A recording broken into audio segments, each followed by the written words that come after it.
Muy buenas noches a todos. Hacemos extensivo el saludo a todos aquellos que nos puedan estar escuchando por la radio y esperamos que el Señor esté derramando abundantes bendiciones esta noche a través de su palabra. El tema que quería compartir con ustedes los tenemos ahí en pantalla. Verdades que te sacan aún del pozo más profundo.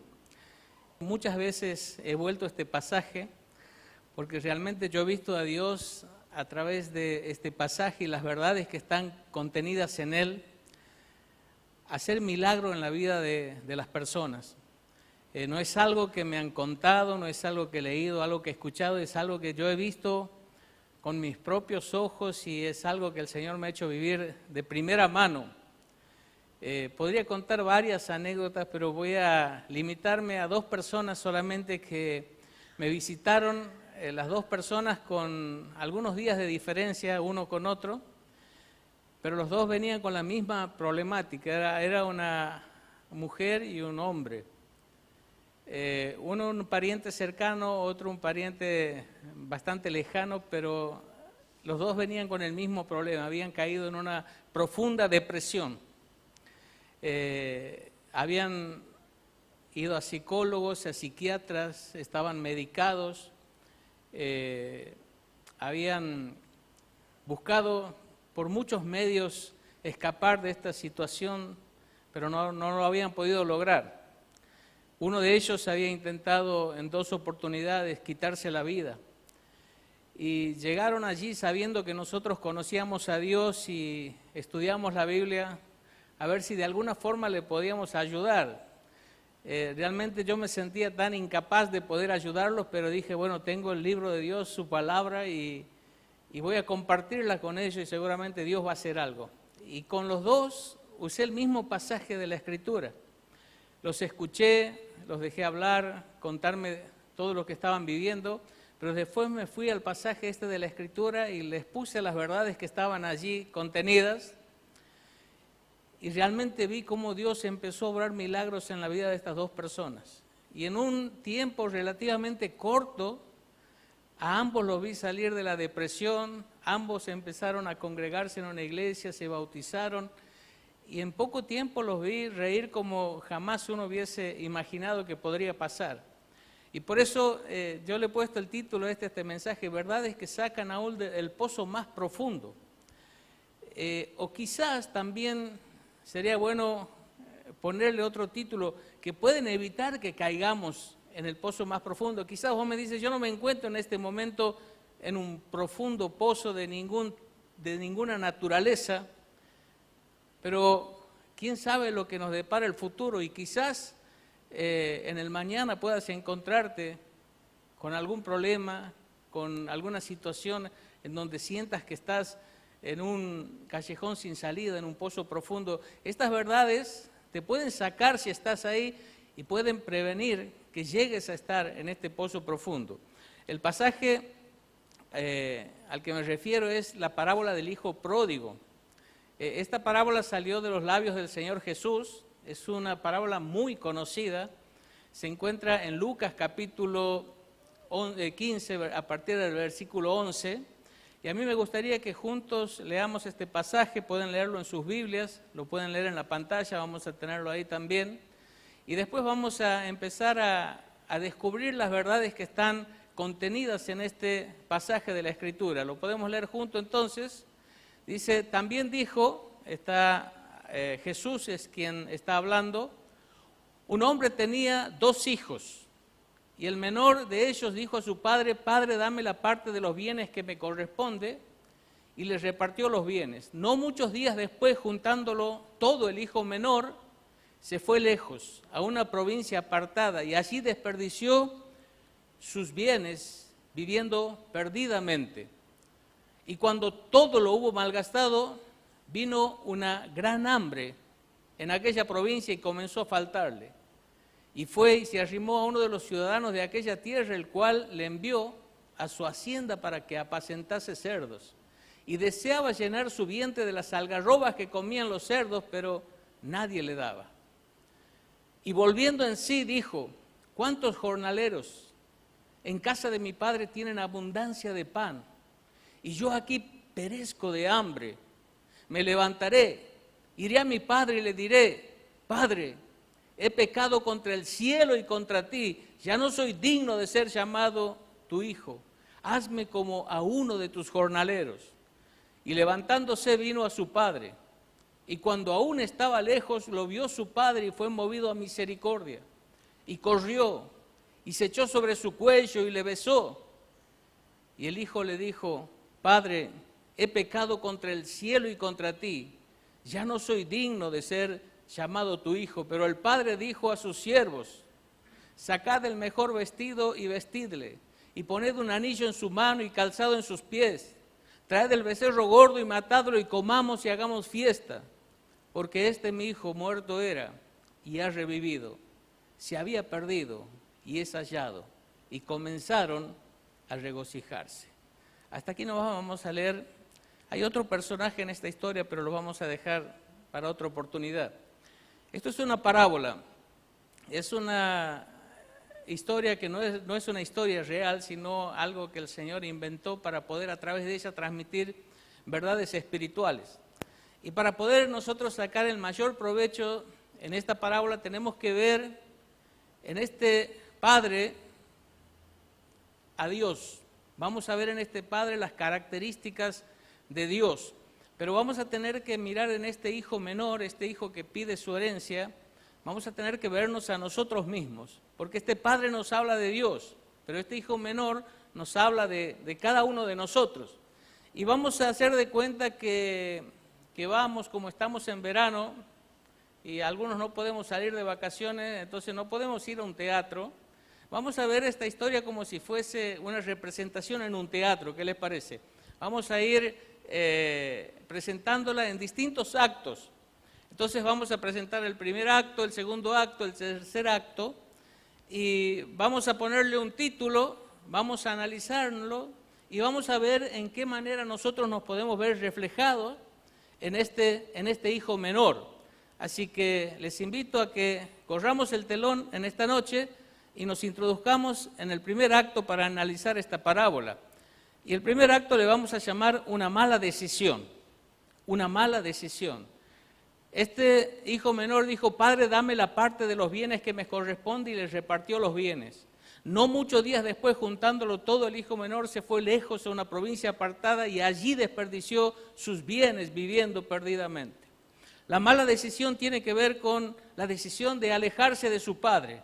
Y cada una de las frases en este pasaje tiene un significado muy importante. Él dice: dame la parte de los bienes que me corresponde, dame la herencia.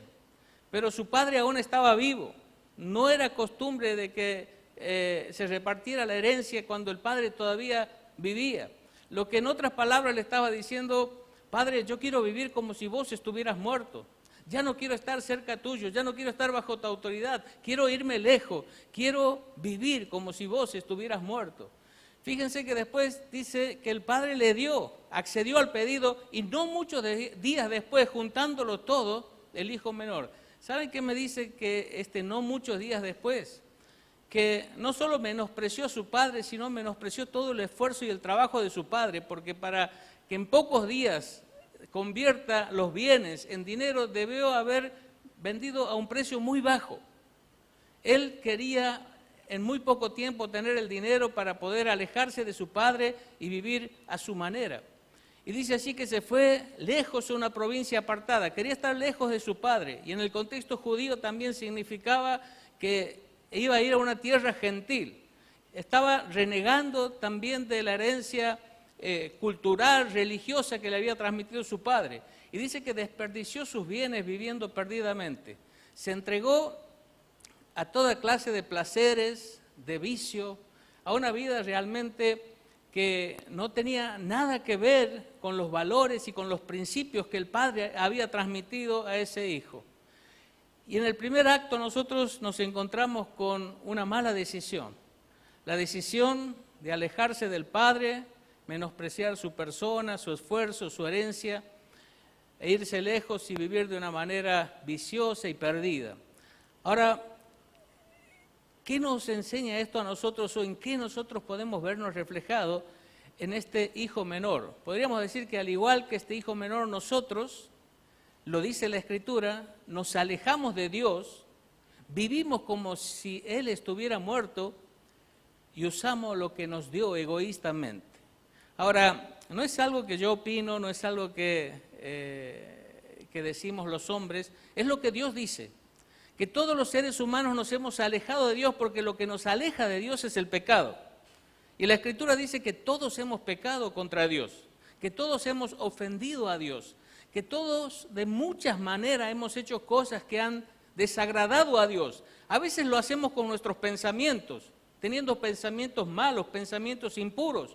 Y podemos pensar que nadie lo sabe, pero Dios lo sabe. A veces lo hacemos con nuestro corazón, siendo egoístas, siendo orgullosos, siendo envidiosos, siendo rencorosos. Podemos pensar que podemos ocultar esos sentimientos, pero Dios lo sabe. A veces son nuestras palabras, a veces son nuestras acciones. Dice la Escritura que todos nos alejamos a Dios porque a lo largo de nuestra vida hemos hecho muchas cosas que han ofendido a Dios, cosas que han dañado a nuestro prójimo, cosas que nos han dañado a nosotros mismos, que también son pecados. Ustedes me dirán, pero yo nunca he vivido como si Dios estuviera muerto. ¿Cuántas veces hacemos cosas y tomamos decisiones sin tener en cuenta si Dios estaría de acuerdo o no? ¿Qué es lo que Él piensa? ¿Cuál será su voluntad? Simplemente vivimos, hacemos lo que queremos, vamos donde queremos, sin preguntarnos si Dios está de acuerdo, si le importa, si aprueba lo que estamos haciendo, simplemente como si Él no existiera. Tal vez no digamos como aquel filósofo que dijo, Dios está muerto, pero vivimos como si Dios no existiera, sin importarnos demasiado lo que Él piensa y lo que Él quiere de nuestras vidas. Y también usamos lo que Dios nos dio egoístamente. Él nos dio la vida, Él nos dio la salud, Él nos dio todo lo que tenemos y sin embargo echamos manos a todas esas cosas para satisfacernos a nosotros mismos, para darnos los gustos que nosotros queremos disfrutar. Y lo usamos egoístamente, sin pensar qué es lo que Dios hubiese querido que hagamos con todas esas cosas. Quiero decirle que la verdad de cada ser humano, expresada en la palabra de Dios, es que al igual que este hijo menor nos hemos alejado de Dios. Y estamos lejos de Dios. Y nuestro pecado y nuestro estilo de vida ha causado una división entre nosotros y Dios. Y en esto podemos vernos reflejados en este hijo menor. Pero cerramos el telón del primer acto y abrimos el telón para pasar al segundo acto. Y el segundo acto le vamos a llamar miseria y desdicha. Dice que cuando todo lo hubo malgastado, vino una gran hambre en aquella provincia y comenzó a faltarle. Y fue y se arrimó uno de los ciudadanos de aquella tierra, el cual le envió a su hacienda para que apacentase cerdos y deseaba llenar su vientre de las algarrobas que comían los cerdos, pero nadie le daba. Durante un tiempo, este joven disfrutó del pecado, disfrutó de su mala decisión, pasó o experimentó el deleite pasajero y temporal que ofrece el pecado y el alejarse del Padre. Pero llegó el momento en que metió sus manos en los bolsillos y ya no le quedaba ni una sola moneda. Y cuando miró a su alrededor ya no le quedaba ningún amigo. Porque los amigos que se ganan gracias al dinero, cuando el dinero desaparece, los amigos se van juntamente con el dinero y se quedó solo. Y encima vino una crisis en esa provincia y empezó a haber hambre. Y no tenía ni siquiera un plato para comer, un plato de comida para comer. Dice que se pegó a un hombre de aquella tierra, que significa que se acercó y empezó a caminar cerca de él, quizás alguien adinerado, pensando que le iba a dar algo, que le iba a ayudar de alguna forma. Y este hombre, como para sacárselo de encima, le dijo, bueno, anda, cuida los chanchos y después vemos cómo arreglamos, pero por lo visto no había arreglo porque ni siquiera lo que comían los chanchos se lo daban a él. Y él tomó una mala decisión y ahora estaba cosechando las consecuencias de esa mala decisión de haberse alejado del Padre. Cuando uno mira esto, nos podemos preguntar qué nos enseña acerca de nosotros este acto de la miseria y la desdicha. Y podemos ver que al igual que este hijo menor, nosotros cosecharemos lo que sembramos. Es una ley que está en la Escritura. Miseria en esta vida terrenal y miseria eterna si no reaccionamos a tiempo. Saben que Dios es claro y Él dice que la paga del pecado es muerte, lo cual significa que el pecado nos separa de Dios. Y Dios es la fuente del gozo, de la paz, de la esperanza, de la satisfacción. Y puede ser que el pecado nos ofrezca de una forma pasajera, intemporal, algún placer y algún deleite. Pero siempre el pecado a la larga nos pasa factura. Y el pecado tiene el poder de hacer nuestra vida miserable, de ir poco a poco convirtiéndose en una mochila pesada que nos cansa, que nos agobia, que nos deja insatisfechos. Y de pronto la vida se convierte en algo desagradable y miserable. Por eso tantas personas llegan a pensar que lo mejor que pueden hacer es suicidarse, porque esta vida se ha convertido en algo tan miserable que quieren acabar con ella. Pero hay una mala noticia para los que piensan así. Lo que el pecado y el alejarnos de Dios, las consecuencias que esto puede traer, va mucho más allá de hacernos la vida miserable, puede hacernos la eternidad miserable. Porque es clara la Biblia cuando dice que el pecado tiene aún el poder de llevarnos al infierno, a una eterna separación de Dios, si es que nosotros no reaccionamos a tiempo, si es que nosotros no prestamos atención a lo que Dios nos dice. No se conforma el pecado con dañarnos y hacernos la vida miserable aquí en la tierra. El pecado quiere aún hacer una obra más grande, que es vernos, cerrar nuestros ojos en esta tierra con ese pecado sobre nuestras espaldas y abrir nuestros ojos en el infierno, un lugar de condenación eterna. Esto suena desagradable. A veces nos sentimos tentados los predicadores a pasar por alto esta verdad. Pero si lo hacemos, estamos siendo infieles a Dios y a su palabra, porque Él habla muchas veces en la Biblia sobre que hay un lugar eterno llamado infierno, al cual las personas van a ir si no arreglan su situación de pecado para con Dios. Entonces, como este hijo menor, podemos experimentar miseria en esta tierra, pero podemos experimentar miseria eterna si no arreglamos a tiempo nuestra situación de pecado y nuestro alejamiento de Dios. Pero cerramos el telón del segundo acto, abrimos el del tercer acto. Y este acto le vamos a llamar una mirada desesperada, sin esperanza. Dice, no solo estaba en lo más profundo del pozo, sino que por sus propios medios, en su fuerza, no existía ni la más mínima esperanza. Seguramente había buscado a sus amigos, a sus conocidos, a sus compañeros de diversión, y ninguno le extendió una mano. Buscó en aquel hombre de negocio, trató de encontrar un trabajo, no había parientes, no había amigos, no había nada. Hizo todo lo que él podía hacer, pero no encontró solución. Estaba sin esperanza en ese lugar, en esa provincia apartada y lejos de Dios. Una mirada desesperada. Vio la situación en la que se encontraba y se dio cuenta de que no había forma de escapar de ella. Y podríamos aquí entonces preguntarnos qué nos enseña esto acerca de nosotros. Al igual que este hijo menor, nosotros no tenemos recursos para salvarnos, todos nuestros esfuerzos son vanos, ni religión, ni moral, ni obra nos puede ayudar para quitar esa barrera que nos ha alejado de Dios, que es el pecado. No tenemos recursos para salvarnos. Dios dice en su palabra que ninguno de nosotros vamos a poder salvarnos por nuestra religión, por nuestras obras o por nuestra moral. Muchas veces nos creemos la mentira del diablo de que nosotros podemos llegar a ser nuestros propios salvadores, que se trata de nuestros esfuerzos, que se trata de lo que nosotros podemos hacer. Pero Dios dice, no es por obras, para que nadie se gloríe. No se trata de lo que vos puedas hacer, no se trata de tus fuerzas. En tus fuerzas no hay esperanza. Y Dios es claro en esto. Y este joven se encontraba en una situación desesperada, porque no tenía las fuerzas, los medios ni los recursos para escapar de la situación en la que estaba. Y nosotros, en nuestras propias fuerzas, en nuestros propios recursos, con nuestras propias capacidades, no podemos solucionar nuestro problema de pecado. Avanzamos y nos vamos al cuarto acto, un momento de discernimiento.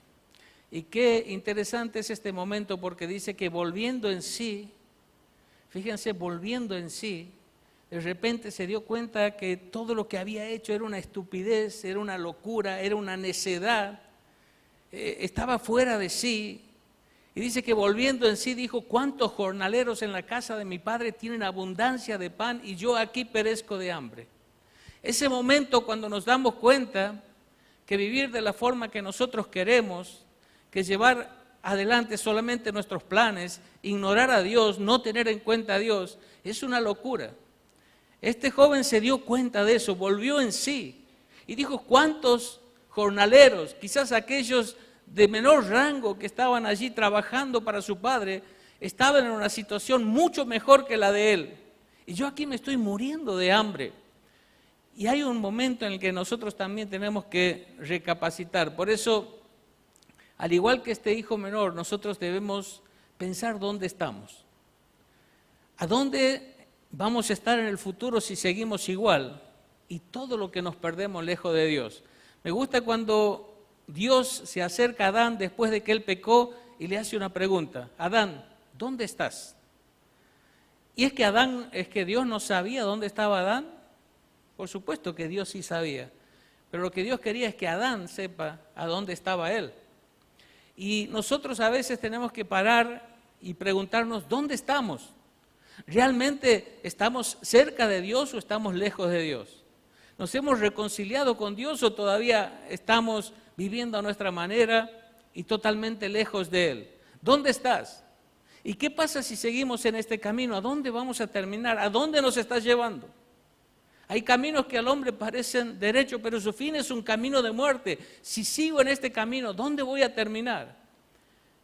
Y otra pregunta sería: ¿cuántas cosas me estoy perdiendo por estar lejos de Dios? Saben que Dios es un Dios generoso, un Dios que quiere bendecir y bendecir abundantemente a todos los que se acercan a Él.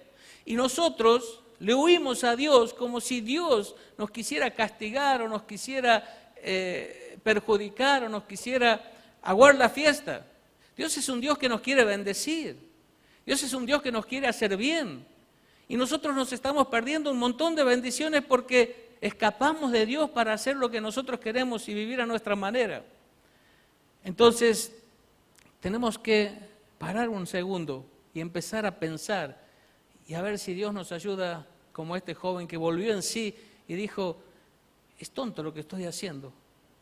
Estoy viviendo una vida de insatisfacción, de fracaso, de miseria. Estoy yendo hacia una condenación cada vez peor. Cuando cerca de mi padre, aún el jornalero de menor rango, le está pasando mucho mejor que yo. Entonces, tenemos que reflexionar y tenemos que volver como este joven volvió en sí. Pero vamos a un acto más, una memorable determinación. Dice que este joven dijo: me levantaré, iré a mi padre y le diré: Padre, he pecado contra el cielo y contra ti, ya no soy digno de ser llamado tu hijo, hazme como uno de tus jornaleros. Y levantándose, vino a su padre.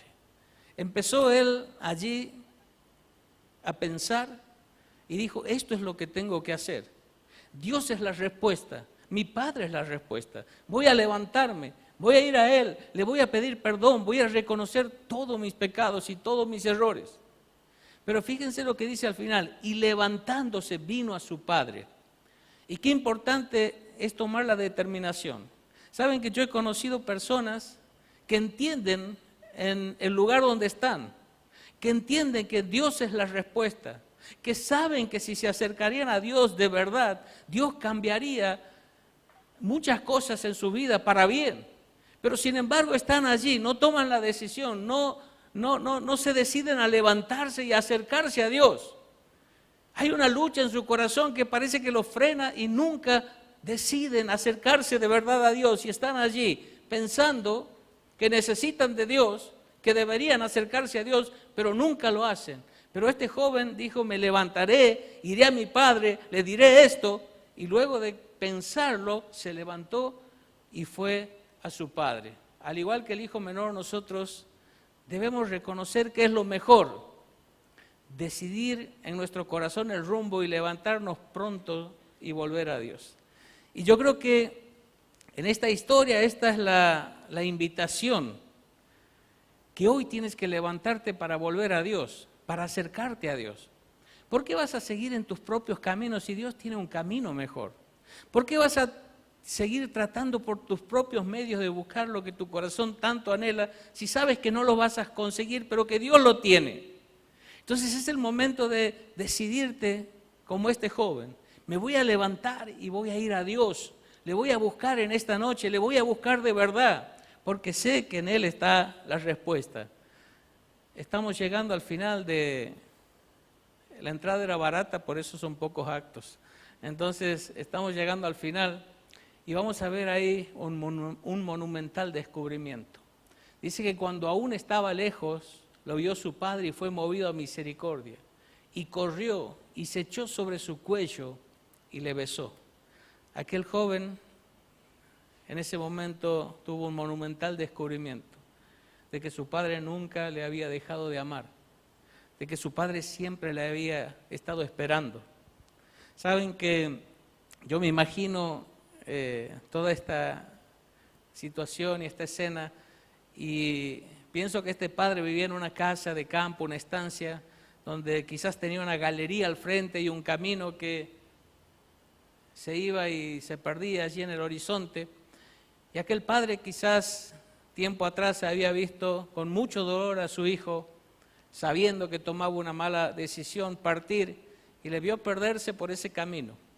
Pero todo este relato me hace pensar que aquel padre todos los días salía a esa galería y miraba aquel camino esperando que algún día ese hijo volviera. Por eso dice que cuando aún estaba lejos, o sea, ese padre salía y miraba allá a lo lejos, donde había visto a su hijo perderse, miraba para allí y de pronto dice que un día lo vio volver y lo vio su padre y lo reconoció. ¿Cómo hizo para reconocerlo? Aquel joven volvía de una manera muy distinta a como se había ido. Él se había ido como un príncipe, con las mejores ropas, con dinero. Volvía todo sucio, harapiento, rotoso, pero el padre lo reconoce. Y eso me hace pensar que el padre lo había estado esperando día tras día. Y seguramente reconoció rasgos de aquel hijo al verlo aún de lejos. Pero dice que fue movido a misericordia. ¿Saben qué significa esto? Que lo amó, aún en su miseria. Me gusta porque el padre lo besa, lo abraza antes de mandarlo a bañar. Uno podría decir, anda, bañate, perfumate y después vení que nos vamos a dar un fuerte abrazo. ¿Se imaginan con el olor que venía después de haber cuidado chancho y después de haber caminado unos buenos kilómetros? Pero el padre lo amó en su situación de miseria, de suciedad. Y sabe que Dios nos ama aún cuando nosotros estamos en nuestros pecados.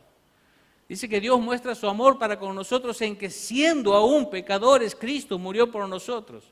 Dios nos dice, tienes que cambiar, tienes que mejorar, tienes que ser una buena persona para que yo recién te pueda amar. Dios dice, te amo así como estás. No quiero cambiarte para amarte, quiero amarte y te amo para poder cambiarte. Y dice que el padre aquel corrió y se echó sobre su cuello y le besó. ¿Saben que para un hombre de la edad de aquel padre no era algo muy bien visto que él corriera ni que levantara sus vestidos y mostrara sus piernas para poder correr? Era algo, si se quiere, vergonzoso y que socialmente rechazado, pero a aquel padre no le importó nada. Estaba dispuesto a él llevar la vergüenza y la crítica con tal de llegar hasta su hijo y abrazarle. Un monumental descubrimiento que su padre le amaba, que su padre le esperaba, que su padre quería besarlo y abrazarlo, que no había dejado de amarlo ni por un instante. Así es Dios. Por eso nosotros podemos, al igual que este hijo menor, debemos saber que Dios nos ama, que desde hace tiempo nos espera y que Él desea abrazarnos, besarnos y perdonarnos. Es el deseo de Dios. Él nos ama. De tal manera amó Dios al mundo que ha dado a su Hijo unigénito para que todo aquel que en Él cree no se pierda, mas tenga vida eterna. Dios nos ama. Aunque Él sabe que hemos pecado, aunque Él sabe que estamos sucios, aunque Él sabe que le hemos fallado, Él nos sigue amando y Él nos sigue esperando. Dios nos ama, Dios nos espera. Y Él anhela darnos su abrazo, su beso y su perdón. Pero ahora sí, vamos al último acto. Un maravilloso destino. Aquel joven venía con la única esperanza de que el padre le ponga en algún rincón de la estancia a trabajar y le diera un poco de comida. Pero fíjense lo que hace el padre. Pero el padre dijo a sus siervos: sacad el mejor vestido y vestidle, poned un anillo en su mano, calzado en sus pies.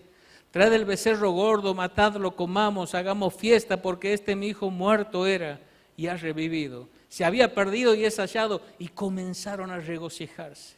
Saben que el padre no dejó terminar al hijo la frase que él había ensayado, a través de la cual él iba a confesar su pecado y le iba a pedir perdón.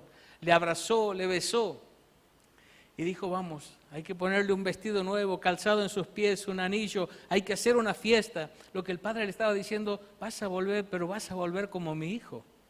No vas a volver como un siervo, no vas a volver como un criado, no vas a volver como un jornalero, vas a volver como mi hijo. Y lo que Dios quiere es eso, hacernos sus hijos, hijos de Dios, hijos del Rey de Reyes, hijos del Señor de Señores. Y hagamos fiesta, y dice que comenzaron a regocijarse. Allí empezó el gozo, allí fue el comienzo. ¿Sabe que el gozo que Dios quiere traer a tu vida va mucho más allá de la salvación? Dios quiere llenar tu vida con el gozo, con la paz, con la esperanza, con la satisfacción que solo Él puede dar. Y Él quiere que cuando cerremos nuestros ojos en la tierra, ese gozo continúe en el cielo, en la casa del Padre Celestial. Un destino maravilloso, volver a la casa como un hijo y empezar a regocijarse, porque allí solo es el comienzo. El gozo que Dios trae a la vida va mucho más allá, se extiende a nuestra vida terrenal, pero se extiende hasta nuestra vida eterna. Y hacemos la última comparación con este hijo menor. Al igual que este hijo menor, seremos vestidos de su justicia. Saben que Dios va a quitar todos nuestros harapos, nuestros trapos sucios de nuestro pecado, y nos va a vestir con su justicia. Él nos va a hacer justos. Gracias a la obra de Cristo. Seremos aceptados como hijos y vamos a comenzar un regocijo con Dios que no va a tener fin. Pero yo quiero hacer un repaso cortito y después terminar diciendo en muy pocas palabras cómo es posible que Dios pueda ofrecernos todo esto. La mala decisión, alejarse del Padre, nosotros nos alejamos de Dios por nuestro pecado. La miseria y desdicha es la consecuencia del pecado. El pecado puede hacer tu vida miserable, puede hacer tu eternidad miserable. Yo no sé si yo lo he apagado o se ha apagado solo. Ahí está. Una mirada desesperada, no hay esperanza en nuestras propias fuerzas, ni en nuestra religión, ni en nuestra moral, ni en nuestras buenas obras. Un momento de discernimiento, recapacitar y decir: solo en Dios tengo todo lo que necesito. Una memorable determinación, levantarse para ir a su Padre. Un monumental descubrimiento: el Padre nunca le había dejado de amar, siempre le había estado esperando. Esto me hace acordar de aquel joven que había deshonrado mucho a sus padres, se había ido lejos de su casa y después de haber vivido una vida perdidamente en la delincuencia, en la droga, habiendo estado preso, se cansó de esto y decidió volver a su hogar, pero tenía tantas dudas si sus padres los recibirían después de tanta vergüenza que les había hecho pasar. Entonces le escribió una carta a su padre y le dijo: papá, me arrepiento de todo lo que hice, sé cuánto te avergoncé, cuánto te humillé, sé cuánto dolor te causé, pero tengo tantas ganas de volver a casa, ser perdonado, recibir tu abrazo, el abrazo de mamá, pero no sé si estás dispuesto a recibirme. Y entonces él le dijo: yo voy a volver en el tren de tal hora, y el tren pasa frente a casa donde hay un árbol. Si estás dispuesto a recibirme, te pido solamente que ates un paño blanco en ese árbol. Esa va a ser la señal de que me aceptas, de que me perdonas, de que me recibes.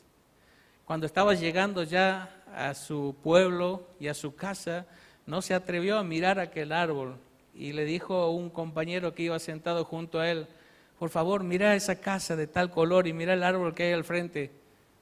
Por favor, decime si hay un paño blanco atado en ese árbol. Y aquel acompañante miró y le dijo: no hay un paño blanco en ese árbol. Se le partió el corazón a aquel joven y después siguió relatando lo que había visto. No hay uno, hay cientos de paños blancos atados en ese árbol. El padre había atado un montón de paños blancos diciéndole: hijo, te amo, te perdono, te recibo, vuelve a casa. Y así es Dios. Dios tiene cientos de paños blancos atados en su árbol diciendo: te amo, estoy dispuesto a recibirte, perdonarte, a que haya una reconciliación. Y ustedes me dirán: ¿por qué estás tan seguro de que Dios me quiere perdonar?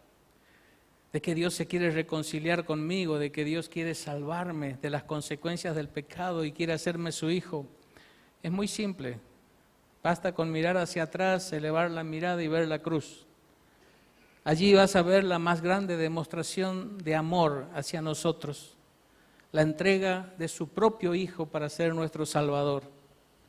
Allí entregó lo más precioso que Él tenía, lo más valioso que Él tenía, a Jesucristo, para que Él, siendo un ser infinitamente puro, santo, sin pecado, tomara nuestro lugar y llevara sobre su propio cuerpo todos nuestros pecados, y todo nuestro castigo se descargó sobre Jesús en la cruz. Él murió y derramó su sangre preciosa hasta la última gota para poder darnos a nosotros el perdón y la salvación, porque Dios es un Dios que ama, pero es un Dios justo. Y no podía ignorar el pecado, no podía hacer de cuenta que no había pasado nada. Su justicia tenía que ser satisfecha. Y en la cruz Jesús satisfizo la justicia del Padre al tomar nuestro lugar, nuestro pecado, nuestro castigo y morir para salvarnos. Al tercer día resucitó, porque Jesús es Dios hecho hombre y la muerte no podía retenerle más tiempo en esa tumba. Y cuando Jesús se levantó para ser el Salvador de este mundo, pero se levantó para ser tu Salvador. Aquel único medio y camino por el cual te puedes reencontrar con Dios, reconciliar con Dios y disfrutar de un maravilloso perdón. Por eso yo te invito esta noche a que vuelvas a Dios a través de Jesús. Él es el único que te puede acercar al Padre. Él es el camino al Padre. Él es el mediador entre los hombres y el Padre.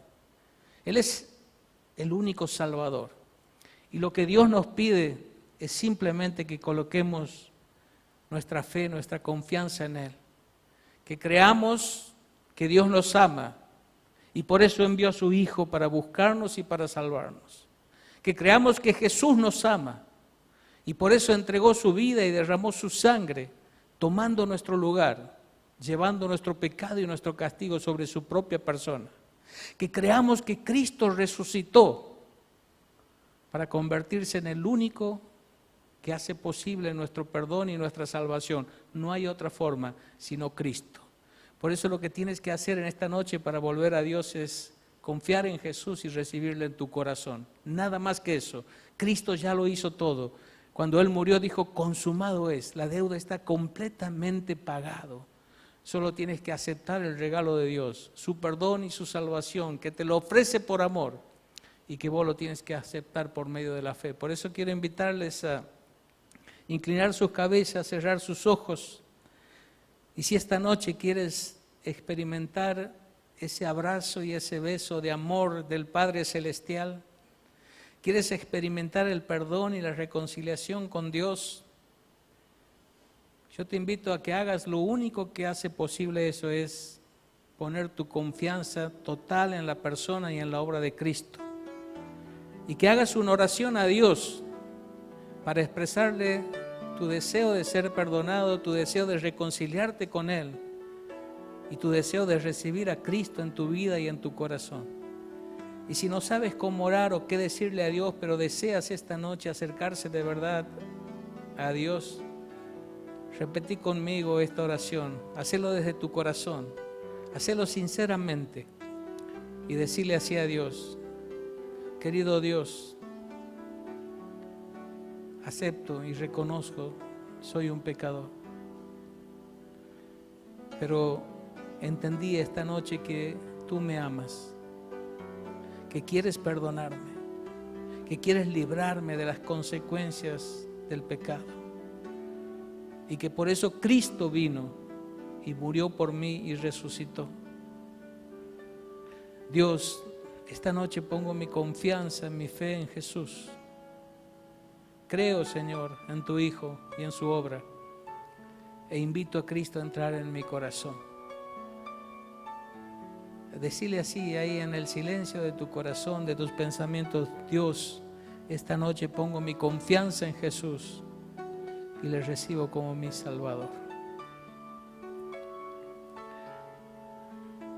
Si has hecho esta oración y la has hecho de corazón, si has confiado en Jesús y en su obra, por lo que la Escritura dice, por lo que Dios dice en ella, te puedo asegurar que esta noche Él ha perdonado tus pecados, Él ha entrado en tu corazón, se ha producido una reconciliación maravillosa.